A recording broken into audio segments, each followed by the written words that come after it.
लेकिन सच्चाई ये है कि जब लीडर ऑफ द हाउस और जम्मू कश्मीर के मुख्यमंत्री उमर अब्दुल्ला साहब ने on the floor of the house कहा है कि भाई हमने इनको रेगुलाइज करना है और इसी टेन्योर में करना है। और मुझे लगता है या तो पीएचई के डेली वेजरों को असेंबली की इम्पोर्टेंस नहीं पता, और जो उनको भड़काते हैं और उनको रोज़ रोज़ कहते हैं जाके धरना दो, मेरे ख्याल उन लोगों को भी असेंबली की इम्पोर्टेंस का नहीं पता। और जो कुछ अगर बीजेपी के लोग जो हाउस के अंदर हैं, अगर वो इनको भड़काते हैं पीएचई वालों को अगर प्रोटेस्ट करिए, तो मेरे ख्याल वो भी असेंबली की इम्पोर्टेंस को ख़त्म करते हैं।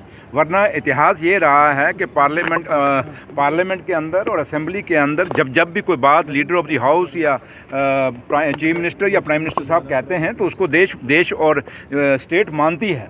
तो लिहाजा जब हमने ऑनरेबल चीफ मिनिस्टर साहब ने एक वादा किया है, on the floor of the house किया हुआ है कि हम इनको रेगुलाइज करेंगे, उसमें कमेटी भी बना दी, कमेटी की अब रिपोर्ट आनी है और उसके बाद अब आप कहें रातों रात इनको एक स्ट्रोक से पक्का हो जाएंगे। क्या आप लोग समझदार जर्नलिस्ट हैं, आप लोग भी जानते हैं क्या इतना फाइनेंशियल जो बर्डन पड़ेगा क्या स्टेट बर्दाश्त कर सकेगी?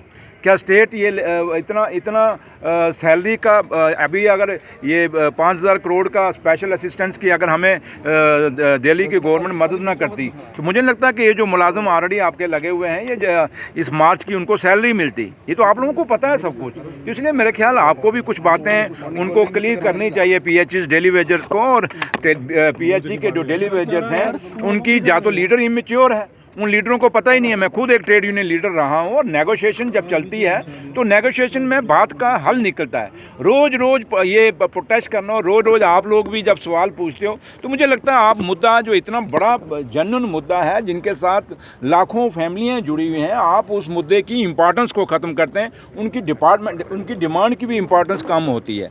तो लिहाजा जो हमने वादा किया है और जो वादा ऑनरेबल सीएम साहब ने on the floor of the house किया हुआ है वो वादा हम निभाएंगे। और डेली वेजर खाली पीएचई के नहीं, डेली वेजर जिस डिपार्टमेंट के अंदर हैं पूरी लिस्ट सरकार के पास है, उनको हम रेगुलाइज करेंगे, ये वादा हमारा है।